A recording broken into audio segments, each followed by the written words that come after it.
right, let's go on and move into our next speaker. Meredith already touched a little bit on who she is, but our next speaker has over 20 years working in the direct selling channel and only knows, her entire career spans just in our industry. She knows it inside and out, working both on the corporate side at a number of different companies when she was getting started, across from working in sales strategy, IT, operations, literally across the corporate departments. And she gained so much love for our channel.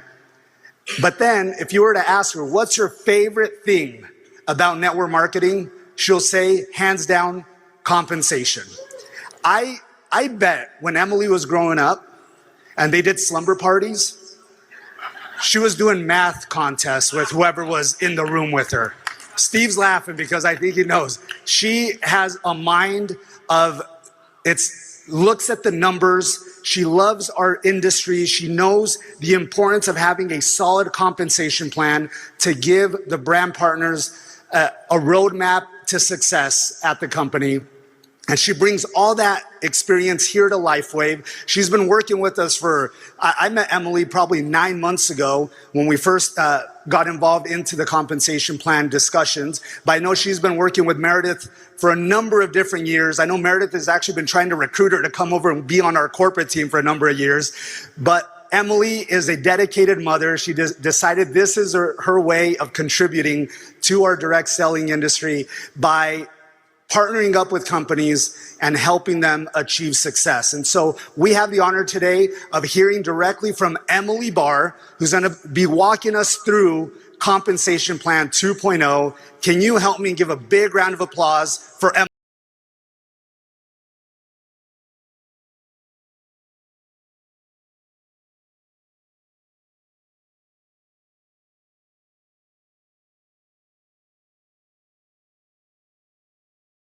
LifeWave. I am so excited to be here with you guys today.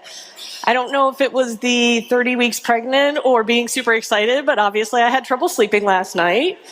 But I am extremely excited to be here with you guys and walk through Compensation 2.0. Before I get started, because most of you here don't know me, so it's kind of like, you know, who are you? You say you're a compensation expert. What makes you an expert? So I'm just going to give you a little bit of background on me. I actually went to school with the intention of becoming a CPA. I did a finance degree with a business dual major, economics minor, and that's what I wanted to do because it was numbers and accountants make money, and I wanted to make money. I don't know about anybody else in this room, but I wanted to make money. So going through getting to my degree, I had the pleasure of doing an internship and very quickly realized, oh my gosh, I'm making a terrible mistake. God love you if you are an accountant, know an accountant, love an accountant, God bless them, but that is not what I wanted to do. I was like, oh my gosh, this is so boring. I don't want to clean up everyone else's mathematical errors like for the rest of my life. How am I going to do this? So I put my head down and I barreled through what my internship had planned to take me the entire summer in 2 weeks, and they had to find something else for me to do. So they were very backlogged on managing their compensation payout of their network marketing division. They needed somebody to enter direct deposits and help with cutting checks. So I was like, sure, get me out of this accounting room. I'll do whatever. So then I started asking questions, you know, when I was seeing the checks and seeing all these people earning all this money, I was like, what is this? What do you guys do? And I started learning more about the channel. And when my internship was up, they offered me a job. And luckily my boss quit like as soon as I accepted the job. And here's why that was a great thing. Because they were looking to move to a new commission engine software. And that was their expert on the comp plan. So they needed someone to help explain to the technology people, so really have a really ingrained, in-depth knowledge of how this worked, to explain to those people that were programming. So that fell on my shoulders. So in my early 20s, I had to become a compensation expert. I had to if I wanted to keep my brand new job. And then I went to my first conference and we started working on that plan. And I was like, oh my gosh, this is the cool, fun math that I've been dreaming of my entire life. This is amazing. It's not just numbers, it's psychology, it's chemistry, it builds on each other. It's all these organic, beautiful things. I was like in heaven. My dream had come true. I found something that was going to stimulate me and keep me interested. And luckily, I have been very blessed with working with amazing companies. About 10 years ago, I decided, as Geraldo mentioned, because my background is so expansive, I have IT, I have operations, I have finance, I have sales strategy, I have training background. I was like, you know what? I think a lot of companies can benefit from what I have to offer.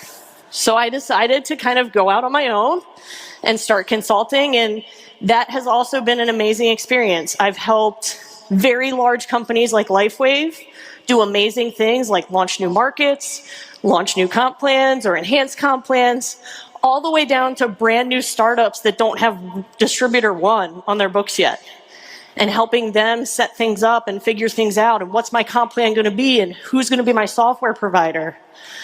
So this consulting journey has really helped me continue to do what I love, which is learn and grow. And I have to say, hands down and hats off to LifeWave. This has been an amazing project, and you guys have an amazing corporate and leadership team that is here to support you guys. I have never in my 20-year career seen a company more dedicated to their sales force and committed to doing the right thing and helping you guys be successful than this company has done. And I'm sure you guys are going to see it as we go through the plan and we talk about, Meredith's going to come on and talk about things like transition. But this company, in my eyes, has proven itself extremely committed to you guys. So you should be very grateful and thankful that you have such a dedicated team behind you. All right. So that is a little bit about me. Now, obviously, you guys are super anxious about getting in and learning more about Compensation 2.0. So let's dive into that. So before we actually talk about ways to earn, we have to talk a little bit more in depth about what Meredith mentioned, that success pathway, okay? Because that is foundational. As she mentioned, we've expanded this success pathway more ranks, right? She talked about the point of that is to kind of smooth things out a bit, not have such big jumps or distances that you have to go from moving from one rank to another. Not only is that going to be important from a recognition standpoint, which you guys will learn about the recognition program later today, but also from a compensation standpoint. It's very important as you work and you strive to increase your rank.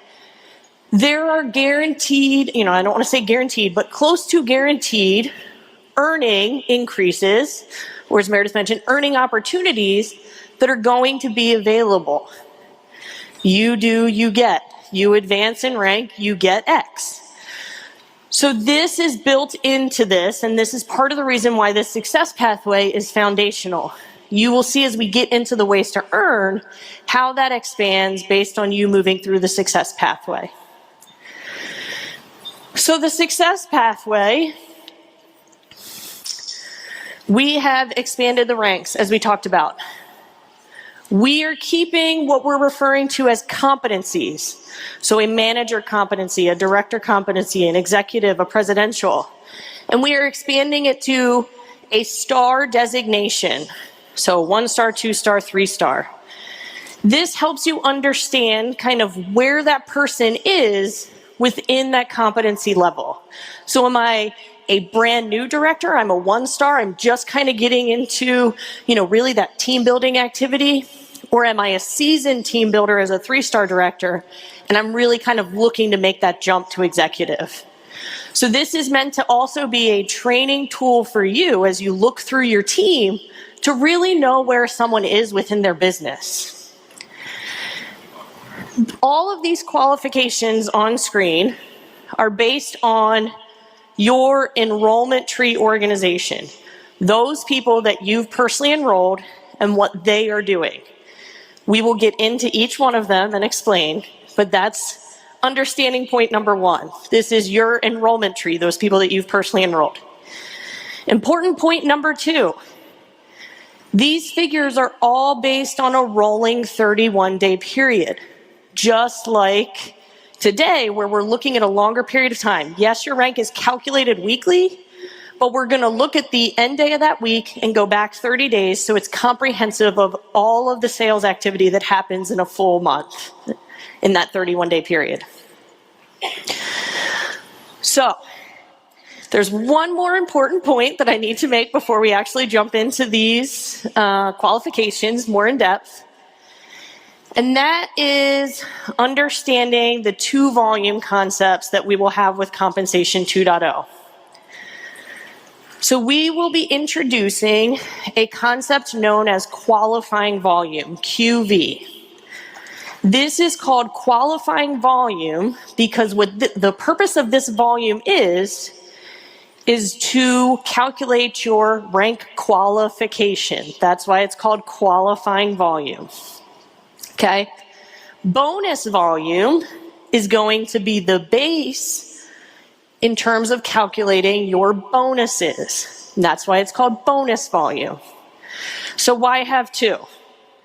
Trust me, I am a huge fan of simplification and making things as simple as possible. So this was not a, hey, let's just throw something in there to have an added layer of complexity. Qualifying volume. How many people here go after customers? You got some customers in your team, your organization. All right.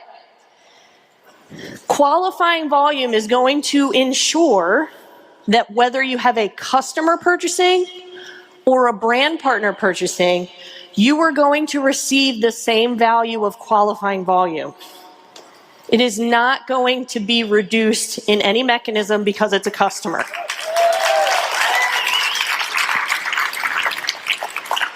So what that means is all of that volume, think about it today for you guys that have customers, all that volume right now that's coming in for your customers is being reduced.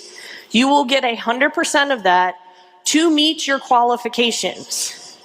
So the PV that we're talking about, the QDV we're talking about, those will all be based on QV, which is the same value whether it's a brand partner that makes the purchase or a customer that makes the purchase. Bonus volume will still be that reduced base for a customer purchase. And the reason is because preferred customers receive wholesale pricing. You get paid a retail profit. We can't triple pay on an order. It wouldn't make sense from a plan standpoint, and it's not sustainable. And as Meredith mentioned, one of the biggest things with Comp 2.0 is we want this to be sustainable. So from a bonus volume, the credit that gets given for bonuses, that will continue to be reduced. But qualifying volume, what you get to reach your rank qualifications, will be the same whether it's a brand partner or a customer purchasing. So personal volume. So what is personal volume then? Personal volume is what the qualifying volume of what you personally purchase in the 31-day period and all of your personally enrolled customers purchase. That represents your personal volume. For the ranks of manager and director, that value is 110. Active brand partner will remain as 55. At the executive level, the personal volume requirement becomes 200, and that's what carries forward for executive and presidential ranks. In most countries, there is a maximum amount of that personal volume that can come from a personal purchase. That maximum is 110. So what does that mean? That means that your personal purchase that you've made in the 31-day period We will count up to 110 qualifying volume from a personal purchase. If you are trying to qualify for an executive or a presidential rank, you will need 90 additional qualifying volume points to be coming from at least one personally enrolled customer. Okay? Qualified downline volume. What is that? So that is the entire amount of qualifying volume from your enrollment tree. What I personally buy, what my personally enrolled customers buy, what my personally enrolled brand partner teams and everything they're doing. All of that summarized. However, it's taking into account a maximum volume rule. So what is a maximum volume rule?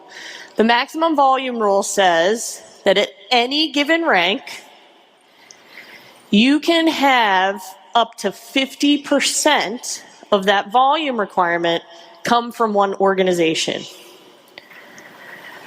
So we will potentially be capping an organization that is higher than that amount. That does not mean you lose that volume. It's not like we're taking that volume away. It's just, this is the maximum amount of volume we're counting from that organization for you to qualify at this rank. If you want more of that organization to count, then you need to be striving to qualify at a higher rank so that more of that volume in that team can be used for your rank qualification. But you will be bonused on that volume regardless. It just is going to be capped potentially for your personal rank qualification. And you can see that that max volume rule is 50%. So in my example as the 3-star director, I have a 20,000 qualified downline volume requirement. That means no more than 10,000 can come from any one single personally enrolled brand partner team. So that's the max I'm going to count. All right. So now we're going to get into the structural requirements of rank qualification. And here's the really amazing thing about Comp 2.0. These structure requirements are volume-based. So even though they are building structure within your organization, they're volume-based, which means you, as the brand partner leader, you have the flexibility to build, train, and develop the way you want to. We're not forcing you to say, hey, at this rank you need to have 3 managers, and at this rank you need to have 3 directors, and at this rank you need to have 3 executives.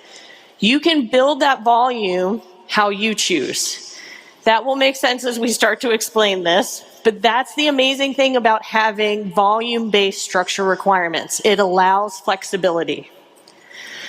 So what are volume legs?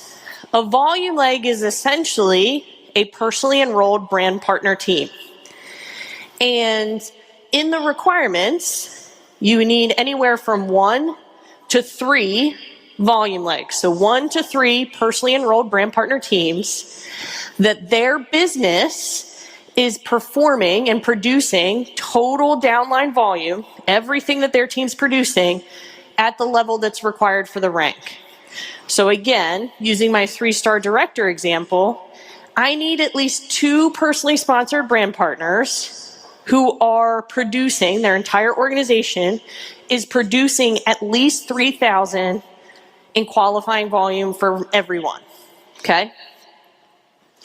So that's volume legs. And it's always going to be the largest teams are considered your volume legs, okay?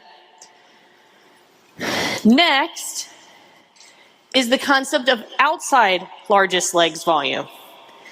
So what that's saying is I have those 2 brand partner teams. Let's say these are my volume legs. What is everything else my organization is producing outside of those 2 teams? So in this simplified example, I have 2 brand partner legs, one with 5,000, one with 2,000. And then I have a 3rd brand partner team that's doing 700. But between my purchase and my personally enrolled customers, I'm also doing 500 in PV. So that PV and that 3rd brand partner's QV, their total downline volume, is going to be summed together, and it's going to give me 1,200. So I have my 2 legs, and then outside of that, I have 1,200. So I'm going to ask my amazing enrollment team to come up here, because I think if you guys actually see it with physical human beings and not just squares on a screen, it'll make a little bit more sense. So if I can have my rock star team come out, give them a round of applause.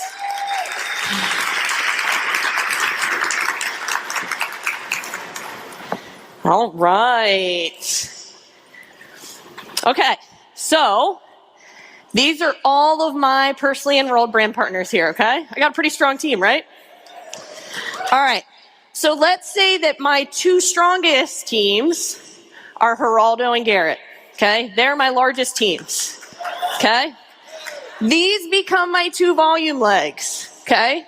So now I know these are helping me meet those volume leg qualifications. Then everyone else, go ahead and slide down. Everyone else, everything that they're doing, as well as me, what am I buying and personally selling, all of this is going to be grouped together, and this is going to be our outside largest leg volume. Okay? Does that make sense? Give me a cheer, woo! All right. Okay, perfect. Rockstar team, stay here. So final structure requirement. And this is where now, this is the first time that we're going to talk about your binary organization, okay? So this is still enrollment tree based. I'm still looking at my enrollment tree, who have I personally enrolled? But now I'm going to look at where are those personally enrolled individuals residing on my binary? Who's on my left and who's on my right?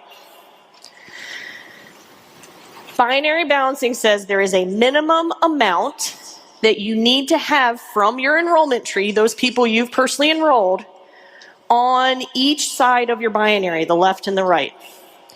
Okay? That can come from 1 person, it can come from 100 people. It doesn't matter who it's being derived from, it just needs to have that amount of volume from people you've personally enrolled on both sides. So I'm going to go through a couple different examples. Let's say my 2 rock stars here, they're both on my right side. So this is my enrollment organization volume on my binary right side, all of the volume that their teams have produced. And then the rest of my rock star team is on the left side of my binary. So then this is my enrollment total downline volume on the left side. But let's say that Garrett is actually over here.